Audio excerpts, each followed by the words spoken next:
The world was quiet the night the stars first whispered her name. The wind moved softly through the silver leaves of Rivendell, carrying songs older than kingdoms.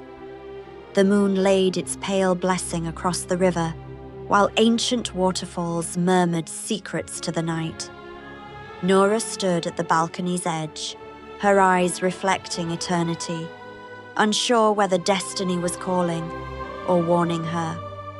She had lived centuries among the immortal, walking paths woven with memory and light. But her heart felt strangely human, restless, searching, longing. She had seen wars fade and kingdoms crumble, yet one desire haunted her like a forgotten song, a promise she could not remember making, yet could never forget. The elders spoke often of fate, threads guided by powers beyond sight.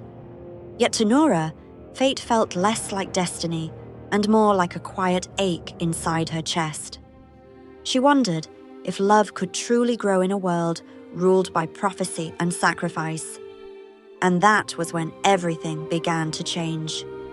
He arrived at dawn, silent as a memory. His name was Aeren, a man of the West, carrying scars carved by battle and grief. When Noorah first saw him, he stood beside the waterfall cliffs, listening as though the water itself spoke truths he had long forgotten. He did not notice her watching, yet she felt as if he had always been part of her story. Their meeting was quiet, not heralded by trumpets or prophecy. Two hearts recognized each other in silence, as if remembering an ancient promise. They spoke first of rivers, leaves, and the sound of night, but something deeper waited beneath each word. Aeren carried pain he would not yet name. Noorah carried fears she dared not voice, because in Middle-earth, love often demanded a price. Night after night, they walked beneath moonlit gardens, speaking softly while shadows listened. And somewhere between sorrow and laughter, they fell in love. With love came fear. There was a prophecy known only among the wise, of an elven heart tied to mortal fate, a heart that could either save Middle-earth or shatter it beyond repair.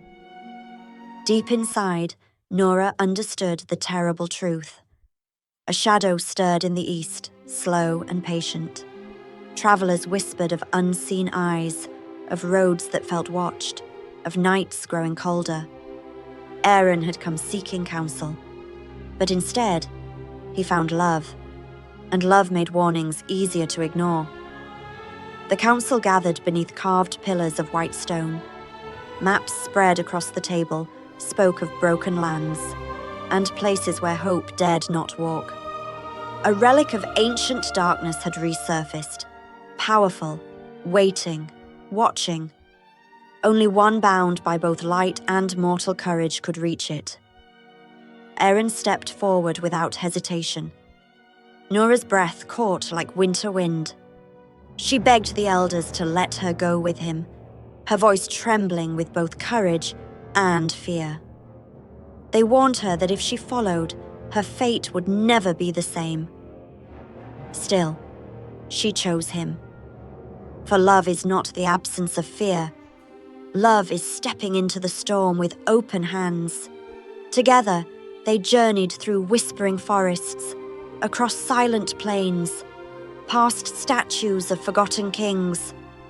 Some nights they laughed beneath the stars. Some nights pain echoed in their silence. Other nights they simply held each other's presence, saying nothing, yet saying everything. And then at last, they reached the Valley of Ruins. Nothing lived there, no birds, no grass, only the echo of something once beautiful, now broken. At the valley's heart pulsed the relic, faint and sick with shadow. Aeren reached forward. The world screamed. Visions burst inside Noorah's mind. Cities burning, rivers drowning in shadow, Aeren falling into endless darkness. And she finally saw the truth of the prophecy. Two paths, two impossible choices. If Aeren destroyed the relic, he would die. If Noorah took its burden, her immortality would fade, slowly, painfully, until only memory remained. Aeren understood.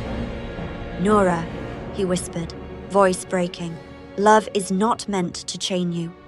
She answered softly, "Then let my love be the chain I choose."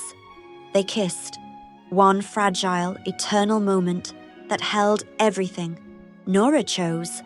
She took the relic, starlight fire tearing through her veins, memories shattered, centuries breaking into fragments of song and light. But through the pain, one truth remained unbroken.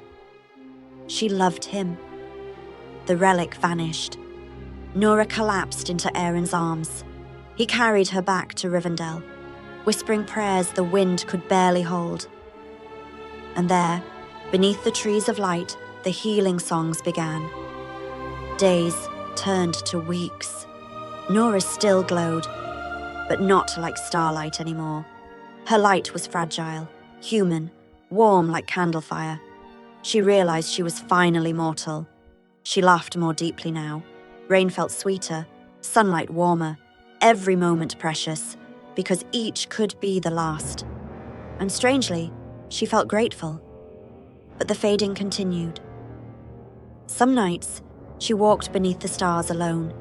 She sang ancient elven songs to the heavens and asked whether the Valar could still hear her.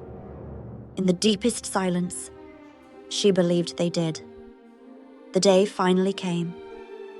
Rivendell gathered like a single grieving heart. Flowers lay everywhere, and the air smelled like memory.